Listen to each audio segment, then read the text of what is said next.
Well, guess what? What? This is our 700th show. What?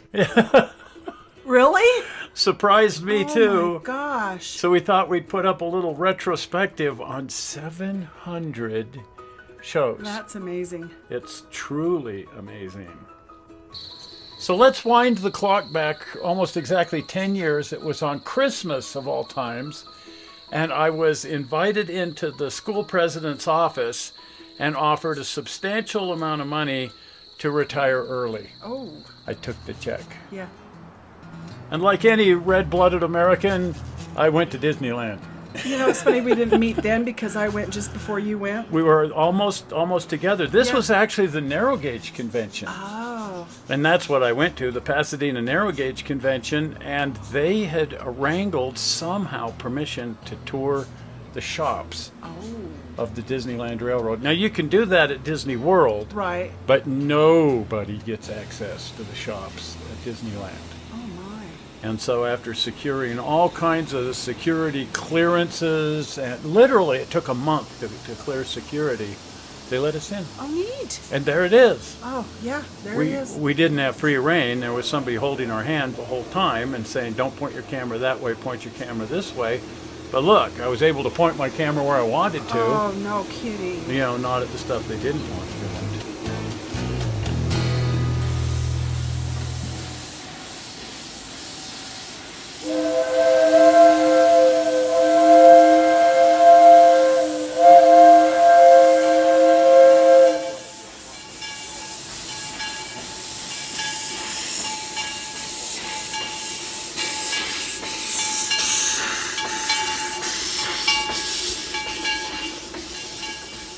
Now, somewhat later, after you and I got together, we started chasing a much larger train. Well, this one just steals your heart. That's why. Oh, the big boy. Yes. who has been sort of the star of the channel, when you get right down to it. Right. But that raises the question, how did you and I get together? Oh, yeah. Unbelievable. Right here at the Rat Fink reunion. Exactly. Now, I hadn't ever been able to go to the Rat Fink reunion because I could never get off work. Right. I was now off work. Yes, you were. Permanently. Mm-hmm. So this is when I first laid eyes on you, was in this video.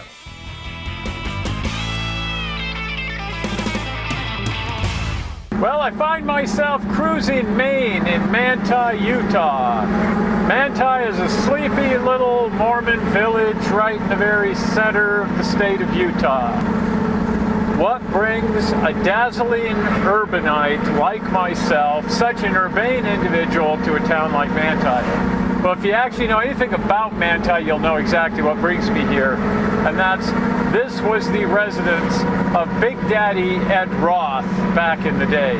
He's gone now, but they have an annual Big Daddy Ed Roth reunion. The Roth reunion is held here in Manti, Utah, every single year. And it's a gathering of the tribes of hot rodders and bikers and cartoon lunatics and just crazy, wonderful people all come here to Manti, Utah, a very unlikely place for such a strange collection of individuals.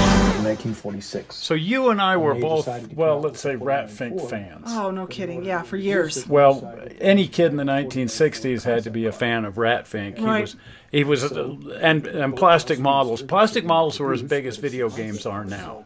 And this guy, Jim Keeler, developed all of the models for Revell of Ed Roth's Rat Finks and cars. Wow. I think actually he just did the cars, not the Rat Finks.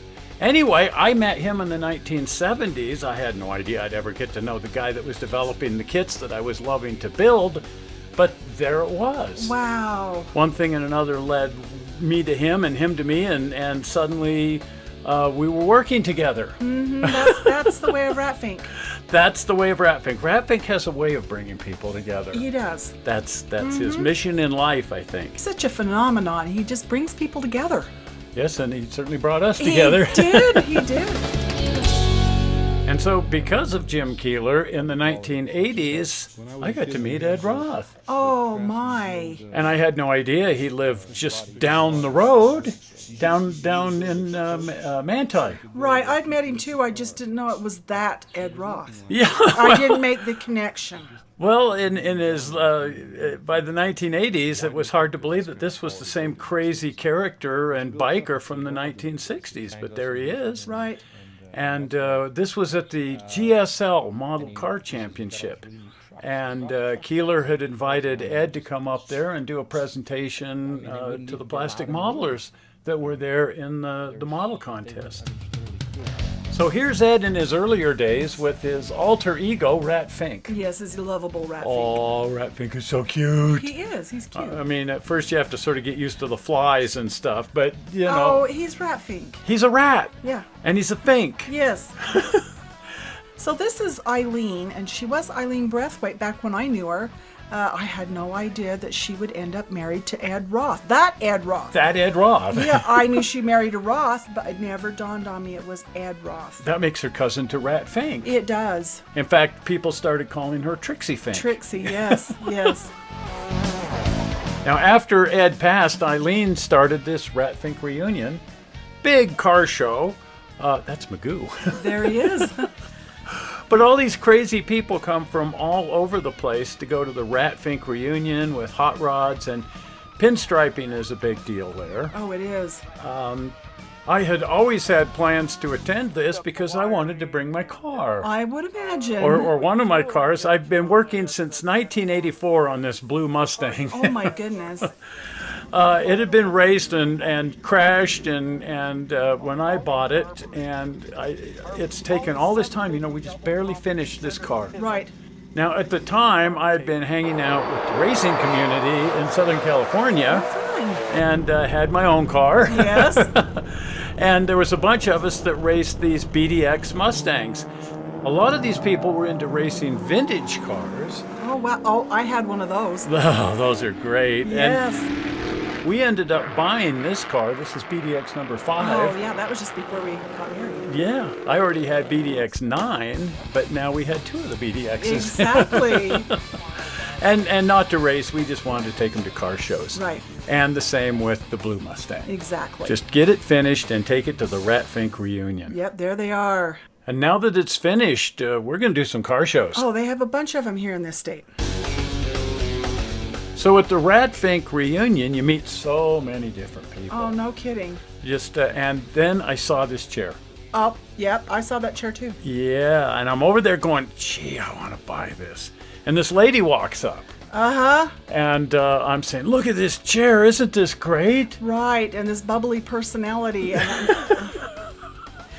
And I'm trying to talk myself into buying the chair, but you thought I was trying to sell it to you. I thought you were trying to sell me the chair because you had a Rat Fink artist shirt on. I thought it was your chair, and you were trying to sell it to me.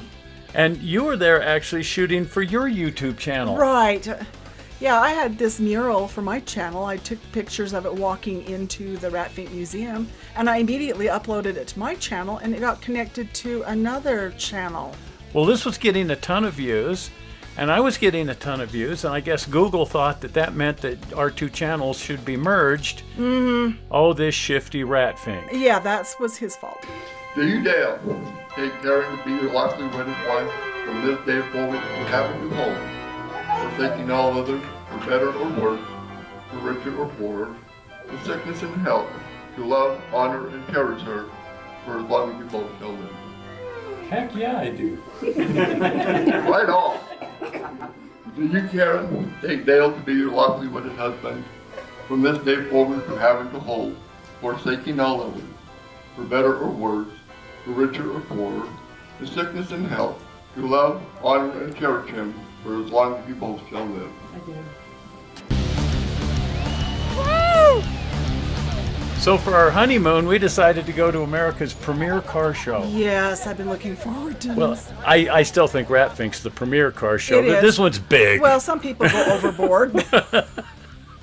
This is maybe the world's biggest car show. It's something like 30,000 cars. Oh, it is. And we'd always wanted to go to hot August nights in Reno, and so that was our honeymoon. Right?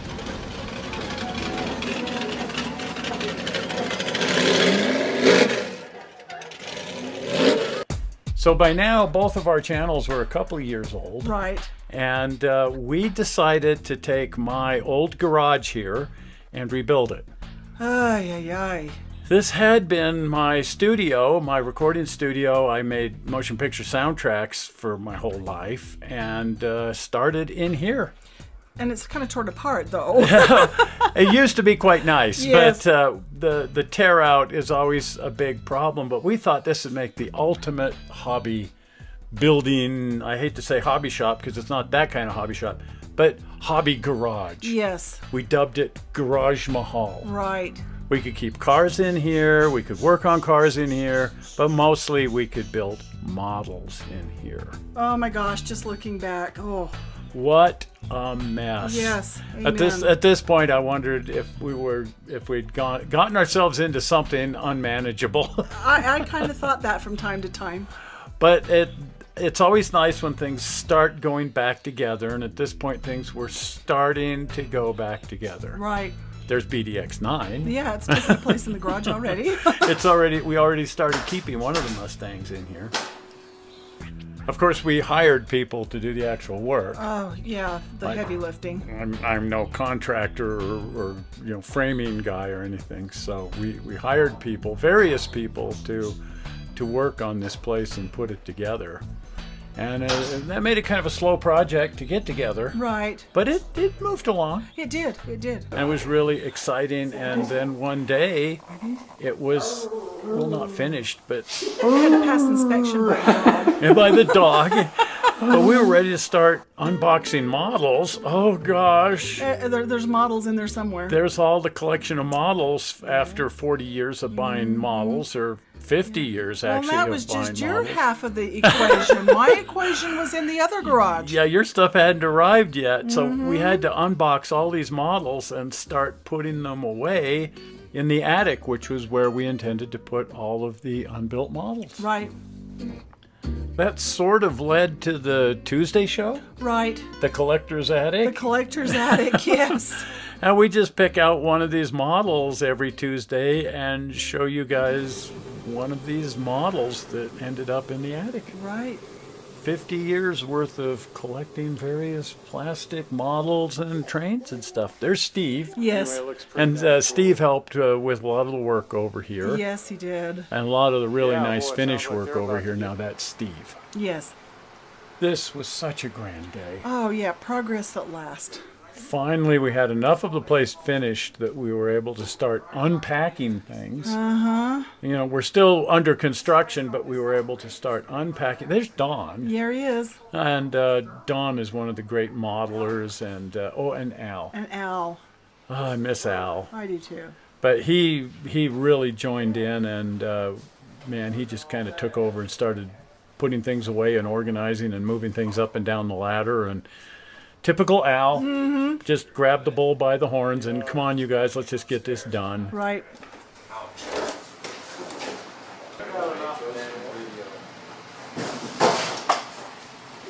Make videos of all this junk. Well, it's a lot of stuff. Tell you what. You need to keep in mind that almost none of these models were picked up off eBay. Right. This is just me wandering around for 50 years, and when something new came into the hobby shop, Yeah. well, you know how I am. Exactly. I'm the same way. It's like, oh my gosh, something new, gotta buy it. Yeah, I gotta have that. And then we were able to start on the layout. Right. Anyway, we continued to do all kinds of other really fun and crazy things. And then one day the phone rang, and it was my brother David, and he said, "A Ford tri-motor just flew over my house." And so the next thing we know, we're taking off in a Ford tri-motor. Right. We're not passing that by.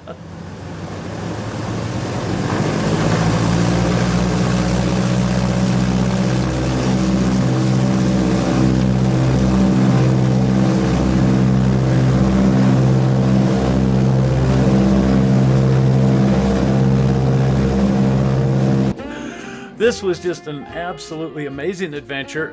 It's one of those things that came out of the clear blue. Literally. Literally, not but both metaphorically and figuratively, and in this case, literally. What an amazing ride. I love the huge windows. Oh, me too. You can just see everywhere. It's almost like being in an open airplane Yeah, pretty close. without the wind. Right. Now here's the day I first saw the big boy. Oh my. Ed was bringing it up from Pomona. He was going to take it all the way through to Cheyenne, which is where they were going to rebuild it. Oh man. Now the guy walking in front there, that's Ed Dickens. Oh, And we got to know him quite well. right. In fact, we've become pretty darn good friends. Right. But he's the head of the Union Pacific Steam Program, and he was responsible for bringing one of the world's largest locomotives to Cheyenne to rebuild it. I looking at it and looking at him, I was going, you can't be serious. Right. That's the way I felt when I saw it. So we followed him up to Cheyenne. This is a few years later, and we were able to get into the roundhouse. It's only open on very certain days, and so on those days we go up there, and Ed always shows us a really good time and takes us around, and we were able to see the entire progress of rebuilding this locomotive. It's just massive. 80-ton crane.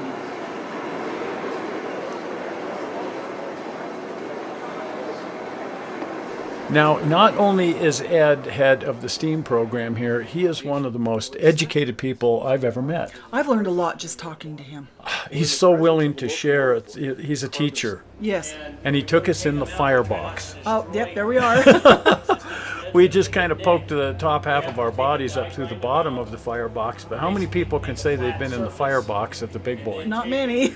And it is just, it's huge and it's incredible. And as he was explaining how they cut into this thing and replaced sheet metal and replaced stay bolts and all of the things that they had to do in here, it just absolutely blows my mind Yes. what it took to get this locomotive running. Just amazing. Now here we are in the smoke box looking back toward the firebox, just the same thing at a different angle, but there it is. Yep. 2019, this was about May 8th, 2019, Yes. and there it is, all finished. I was just so emotional to see that.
How's it going? All's well. I've been trying to figure out when you sleep. As near as I can tell, never. So they were out running the locomotive pretty much all through the summer of 2019. Oh, that was a lot of fun. And whenever we could get away, we went and followed the train. Right. Because, good grief, No kidding. what a thing to see.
At the end of 2019, we celebrated by both of us having surgeries. We do everything together. Oh, we do. So I got a new hip, Yep. and we both ended up in the operating room just literally days Oh, apart. yeah, a week apart. And then suddenly the whole country was on lockdown. Right, just after that. So fortunately at this point we had Garagemahal and a model railroad to build, so we just locked ourselves down and built a model railroad. Right, just occupied herself the whole time.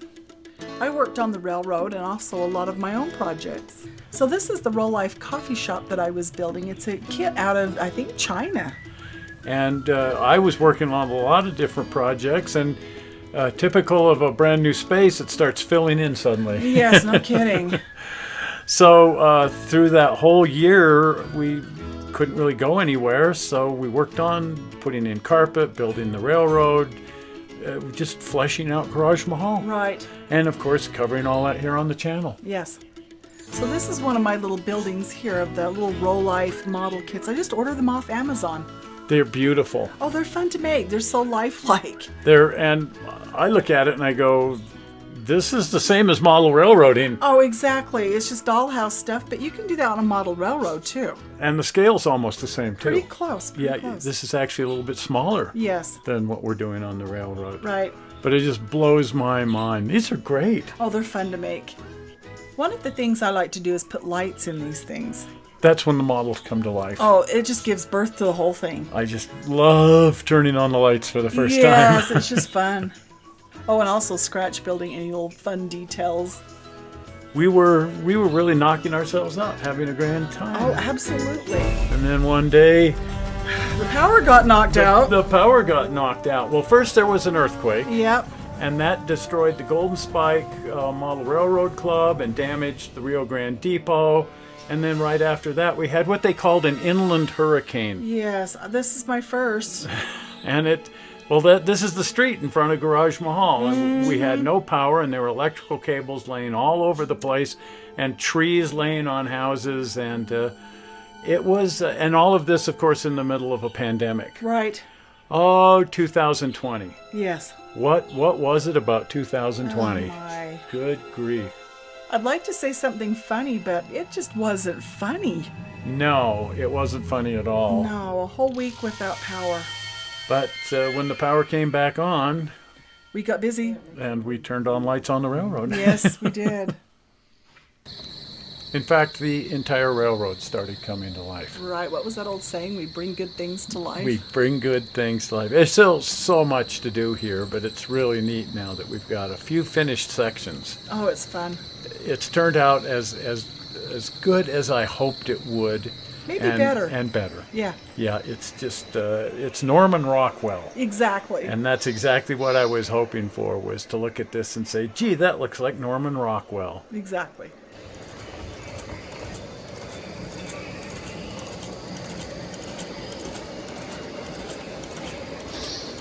After 2 years, it seems like things are heading back toward normal.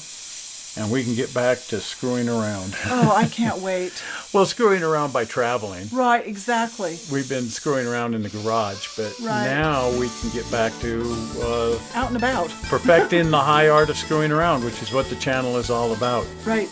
Getting out there and going to train events and car shows and just having a grand time. Right.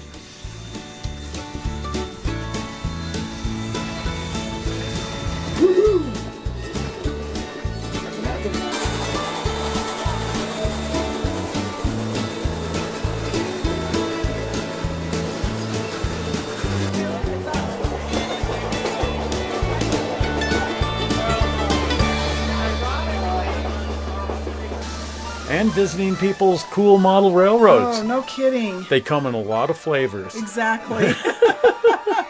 And we've had the opportunity to see some just absolutely amazing model railroads. Kidding. And hopefully now we can get out and see a lot more of them. Yes. Because the train shows are coming back to life. Everything's kind of coming back to life now. Right.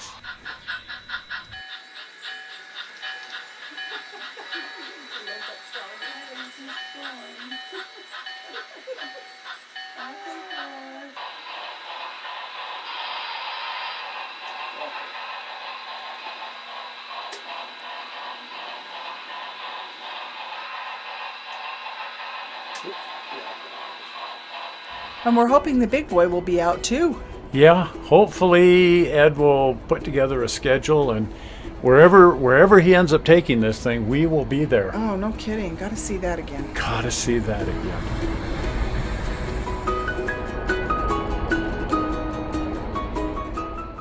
$700 shows. Wow. And amazing. they're all there on the channel. Right. So if you haven't been over to the channel and watched all 700, get over there and do that. Yes. And while you're at it, like this movie and subscribe to the channel by hitting the blue button. Right. So, right there. Well, we're not sure how you found this video on the internet, this and the other 700, but we're hoping you didn't find any of them boring, and we will see you here on Tuesday with the Tuesday Show.